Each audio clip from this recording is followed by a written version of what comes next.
सौर ऊर्जेचा जास्तीत जास्त वापर करणे तसेच दैनंदिन वापरात इंधनाची बचत केल्यास भविष्यासाठी ऊर्जा सुरक्षा, शाश्वत विकास आणि पर्यावरण रक्षणाचे उद्दिष्ट गाठता येईल, असा विश्वास महिला व बाल विकास मंत्री आदिती तटकरे यांनी व्यक्त केला.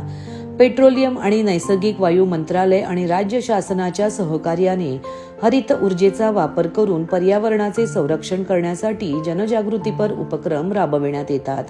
या अंतर्गत सक्षम 2024-25 संरक्षण क्षमता महोत्सव 14 फेब्रुवारी ते 28 फेब्रुवारी दरम्यान आयोजित करण्यात आला आहे. या महोत्सवाचे उद्घाटन यशवंतराव चव्हाण प्रतिष्ठान येथे महिला व बाल विकास मंत्री आदिती तटकरे यांच्या हस्ते करण्यात आले. यावेळी मंत्री तटकरे बोलत होत्या.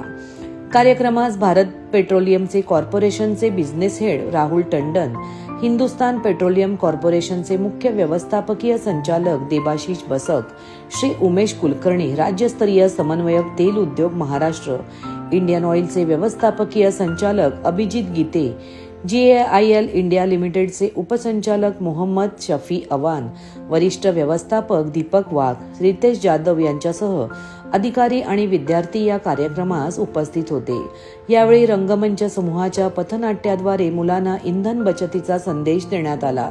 तसेच इंधन बचतीसाठी यावेळी सामूहिक प्रतिज्ञाही घेण्यात आली. मुख्यमंत्री देवेंद्र फडणवीस यांनी या महोत्सवास शुभेच्छा दिल्या.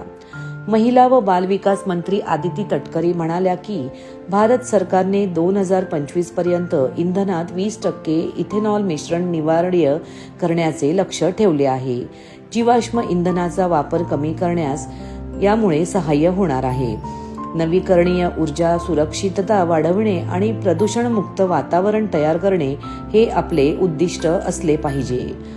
उमेश कुलकर्णी, राज्यस्तरीय समन्वयक तेल उद्योग महाराष्ट्र यांनी सांगितले की 14 ते 28 फेब्रुवारी पर्यंत तेल विपणन कंपन्या राज्यभरात संवर्धनाबद्दल जागरूकता निर्माण करण्यासाठी आणि शाश्वत विकास आणि पर्यावरण संरक्षणासाठी मोहीम राबविणार आहेत.